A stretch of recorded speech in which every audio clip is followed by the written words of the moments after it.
All right, guys. So let's not beat around here. Let's get straight on into game number one. Let's go into the draft pick and ban phase, and let's see. Oh, and before we actually get into these games, so let's put out a real quick disclaimer, and we're gonna have to probably do this between each of the games. The replays were broken from the patch that went on Tuesday.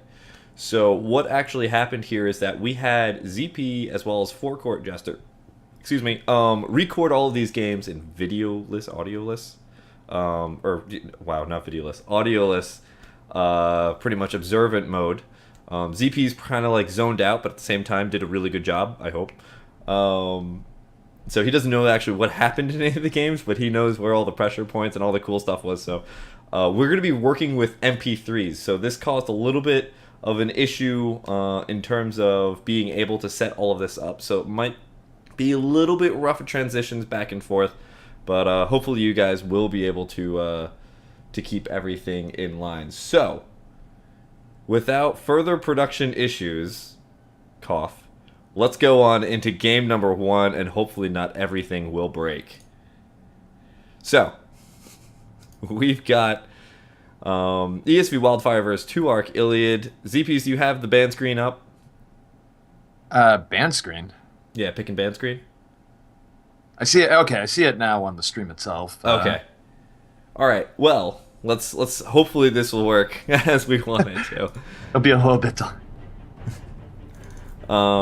So we've got our first. We're gonna have two bans, and then the rest of the picks for the match. We can see that Uther was banned by ESV.Wildfire, and Witch Doctor was banned by 2Arc. Now, can you tell me a little bit about that Witch Doctor ban?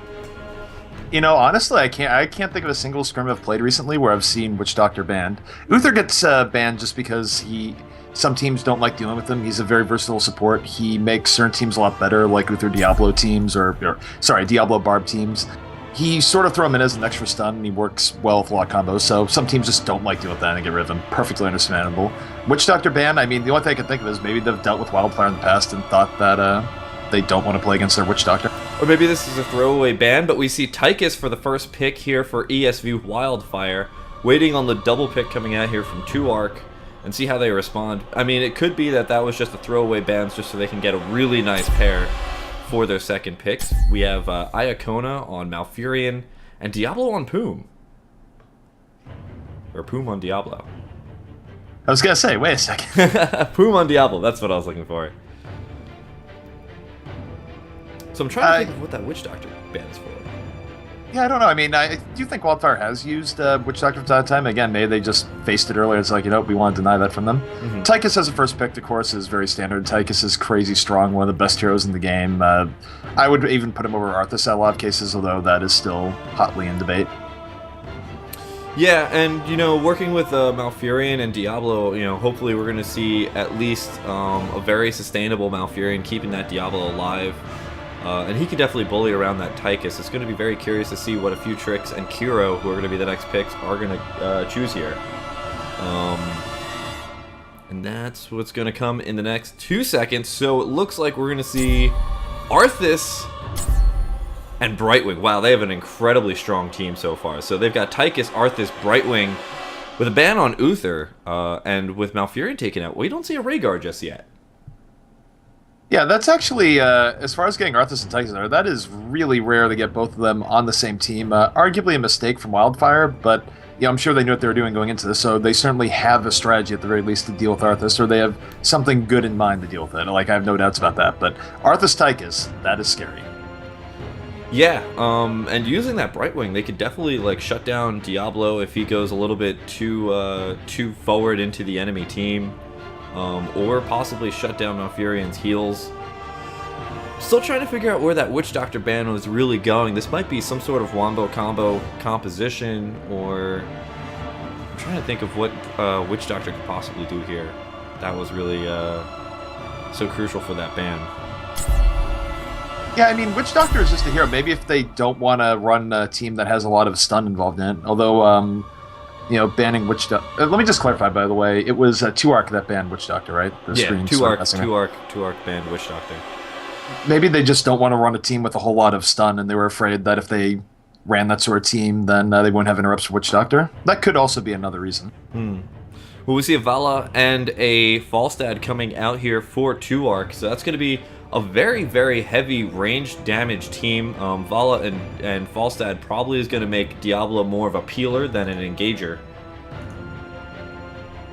Yeah, Diablo and Falstad, or sorry, Vala and Falstad are both really, really good. I mean, they're mainstays. I think it's rare to see a single scrim played where you don't have Vala and Falstad both in the game. Not always on the same team, but certainly both being played. Both great picks, both very solid support, or not support, but solid direct damage. And yeah, I mean, very good pickups. And then for the final picks for Team ESV.Wildfire, they have Sonya and Tyrael. So now they only have one assassin hero. They only have that one Tychus. They've got Tychus, Arthas, Brightwing, Sonya, Tyrael. Very, very dive-heavy composition. I think actually a really good counter to this Falstad Vala pick. Well, so here's the interesting thing. I almost would name this team We Really Want Garden of Terror, because I'm just thinking the nightmare situation in my head where, this match would be played on Garden of Terror and you would have to deal with 3 Resurgences on the other team and a Brightwing teleporting in the late game. Oh my god. And that would just be miserable. Resurgence of the Storm is a bit OP at the moment, in my opinion. I just look at that and I'm like, no, do not want. So in this case, if you're a Wildfire here, you're really hoping at the pick pen is like, I really hope we don't get Garden of Terror. Just please, don't give us that method. Yeah, I think that would be definitely a really horrible random number generator. Of course, guys, one thing to keep in mind with ZP saying that is that we don't actually get to choose the maps. It's one of the set of 5. So the game, the last pick coming out here from 2Arc is in fact a Zeratul. So we've got 3 assassins on 2Arc's team and only 1 on ESV.Wildfire. We've got Malfurion, Diablo, Vala, Falstad, Zeratul. So actually that Zeratul's Void Prison could actually be very good in negating those engagements. Yeah, Zeratul Void Prison, it's why Zeratul has really come into the meta strongly recently, is that Void Prison is so versatile as an ability. Just in ways that they can set it up against the other team. They can combo it directly with Diablo's ult. If they catch a bunch of them, you can time it, guarantee Diablo ult on everyone. But that's just the basic use of it. You can also use it to zone out things like Arthas, zone out things like... And by zone Arthas, I mean, the Arthas is coming at you, right? He usually runs in front. You Void Prison his back line, and you kill the Arthas. Very common, very effective. Plays like that all around. Alright guys, so we are now in game number 1. This is going to be ESV.Wildfire versus 2Arc.Illiad. ZPs, are you prepared? I am prepared. Like Illidan prepared, or... If Illidan were charging at me right now and saying I wasn't prepared, I might not be prepared, but I'm just going to hope that's not the case and I'm not facing down the hunt. So I'm going to say I'm prepared. Alright guys, let's get this game started in 5, 4, 3, 2, 1. Spawning over here on the right-hand side of Dragonshire, it is going to be 2Arc.Illiad. Poom playing Diablo, Wargreymon on Vala, Bims on Falstad, Pickles playing Zeratul, and Iacona playing Malfurion. Let me just clarify that it's not 2Arc.Illiad, that is Wildfire. Is the draft screen messing with your head? We are now looking at 2Arc.Illiad, who's playing Arthas, Barbarian, Brightwing, Tychus, and Tyrael. Alright, production value is A+ right now. ZP's take it away. Let's talk about those early game lanes and why everybody's going where they are. Actually, let's talk about that early engagement. Yeah, you often see that. Teams sort of getting the little skirmishes in the bush. Teams are usually good about not going all in, but sometimes you see a lot of action there. And, thankfully for 2Arc, no early deaths there as Diablo grabs Arthas.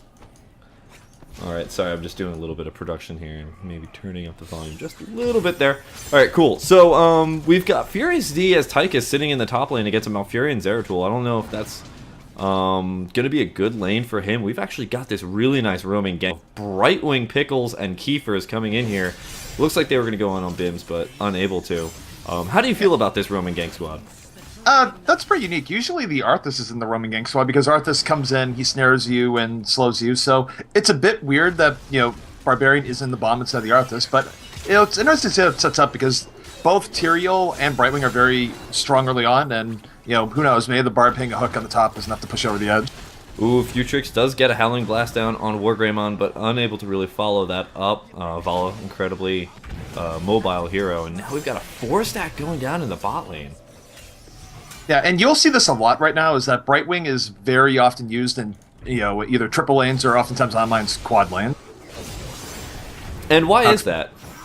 The reason is that her AoE heal just makes it really good for pushing. Like, your entire team's getting poked down a little bit, but spread out across them, and you just stack Bright with like a Zagar or just other strong early heroes, and it's very hard to defend early on.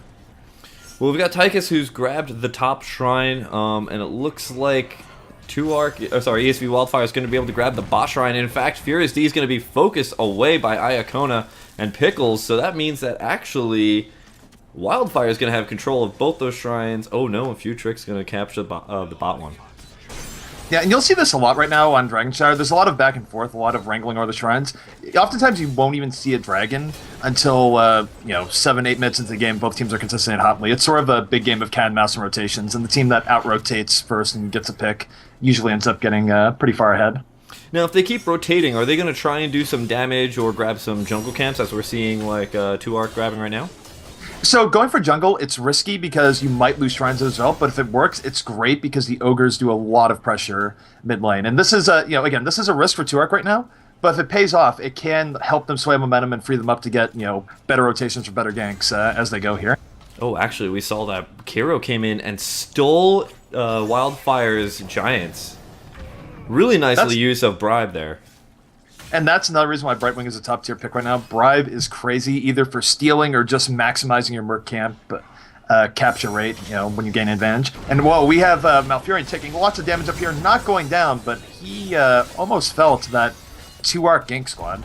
We can see those rotations going on again. A few tricks taking a few too many hits, and it looks like he's going to go down. That bot lane is now going to be free roaming for Wildfire. Meanwhile, 2Arc is going to be 4-man at top for the time being, and they're going to grab that shrine just again, playing that cat and mouse as ZPs was mentioning before. Really, really fun play, going back and forth, but the first kill is going to go down here for Wildfire. And right now, Wildfire is going to have control of both shrines for a moment. It looks like they're going to be contested on bottom, but this might not be enough. They might get in middle, and they do get it in middle. Pickles with the first Dragon Knight of the game. And the question is, will he be bringing it middle or bottom? A lot of teams now have been trying to bring Dragon Knight bottom because of the Ogre synergy. He's bringing it middle. Well, they don't really have the Giants to really synergize with that, but they are going to be able to do a lot of damage. It looks like he's just going to go straight for that gate so he can get the inside vision of what's behind that gate. He's going to kick away Tychus. And he's taking a lot of damage, though, because there's 3 people there for 2Arc, but only one other person to help him out there, which is Poom for Wildfire. And honestly, bringing it bottom might have been better. Not only do they have more heroes and support down there, but the lane was more pushed up, and that Dragon Knight did not do a whole lot. He got burned down rather quickly. Yeah, he did. And let's see, basically, they were able to grab 3 people away from those Siege Giants that they grabbed from the very, very bottom behind the Dragon Shrine. And that was able to give them a little bit of headway and do a lot of damage on that bot fort. But we can see how many losses they're taking now. Ooh, actually, they're not going to take any losses from that. I thought they were going to lose a couple of people. They Arthas went down, and Mr. J Pickles went down in there. And yeah, actually, Wildfire, some very good rotations here. They caught 2Arc out of position on bottom, and they might just straight up push bottom lane right now. Yeah, we've got Pickles, Poom, Bims, Iacona, and Wargreymon. We've got the whole squad here. Looks like they are going to be able to take down this bot shrine, bot fort, which is going to be a lot of experience at this point, using that healing ward, which recently got buffed up to 3%. Mr. J Pickles also going to go down there from the hit from Pickles, and so it's the pickle on pickle action here, and it looks like Mr. Pickles is the inferior. Apparently, if you have a title of Mr., going to be taken out by just the normal That's actually awesome. I'm thinking, it was like, who's the competitive Vlasic? I wanted to make a pickle brand joke, it just wasn't happening. But I will note that that's a case that, one of the key mistakes you want to avoid in Heroes is throwing good money after bad. That fort was going to go down no matter what because of the picks. They should have left that one alone.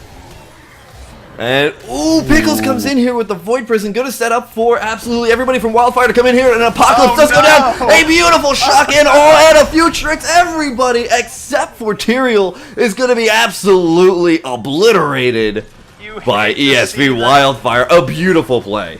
You hate to see that kind of thing happen. Oh, man. And they don't even need to take out the gate or the first towers. They're going right through the back door. They're going to be able to take out another fort here.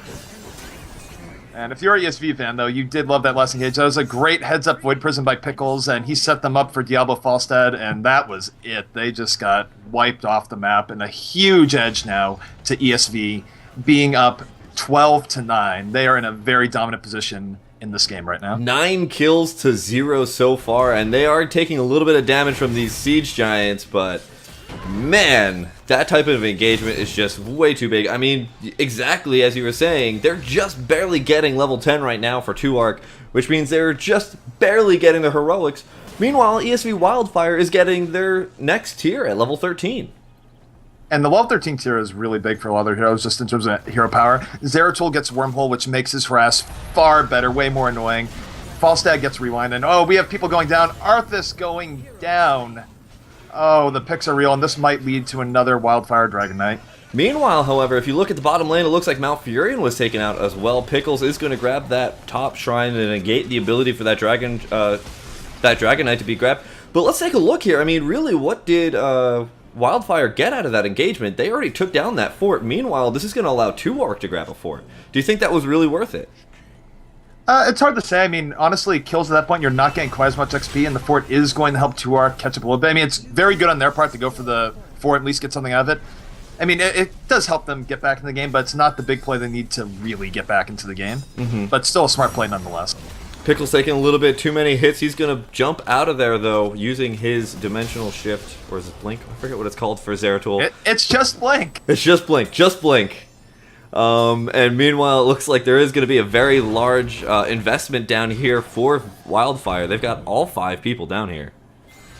Yep, and they are really going for the Dragon Knight. They know that they can probably get a keep down if they get the next Dragon Knight, if not more. They are positioning for it. They are ready to fight for it, and we are about to get a fight in the middle right now. Diablo going in, putting Tiro a little bit out of position. Tiro's, though, still really hard to kill. Still might get him, Pickles, but no, Tiro gets away. Pickles looks like he really wants to engage a shotgun all, but it's not going to be enough to take out Kiefer's just barely. But Kiro, trying to get out, tries to use his Z, his teleport to an ally, but unfortunately is going to get interrupted and taken out very barely. And now it looks like, yet again, Wildfire is going to be able to get that Dragon Knight, and that's going to be very good for them because they're going to be able to push down to this middle lane. There's no gate. There are still 2 towers, though, but they're up an entire hero because Kiro is still down.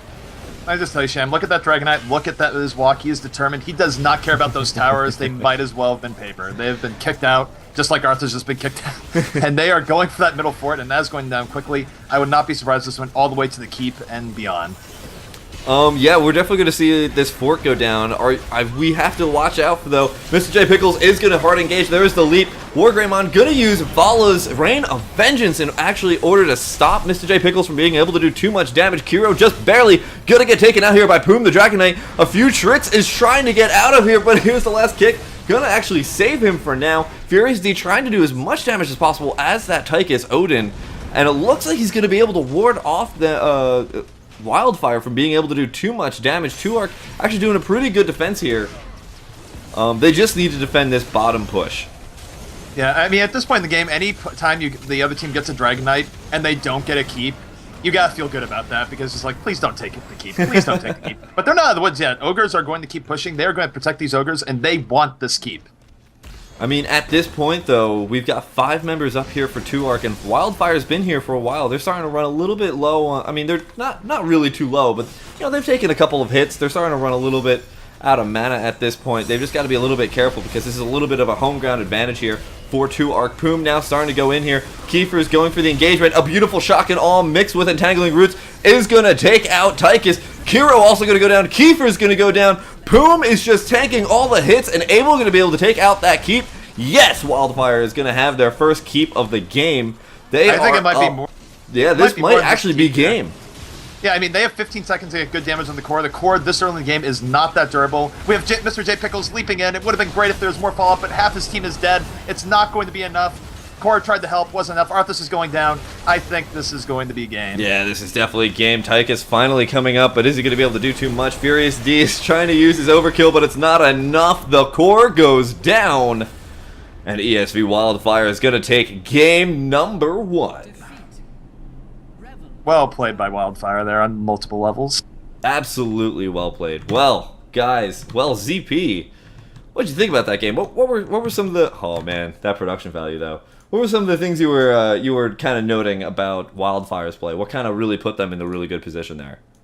Well, really, I would just say that game came down to rotations. I mean, they were rotating much better than 2Arc was that game, and it showed in the amount of picks they got and the amount of Dragon Knights they got relative to 2Arc, which is everything to zero.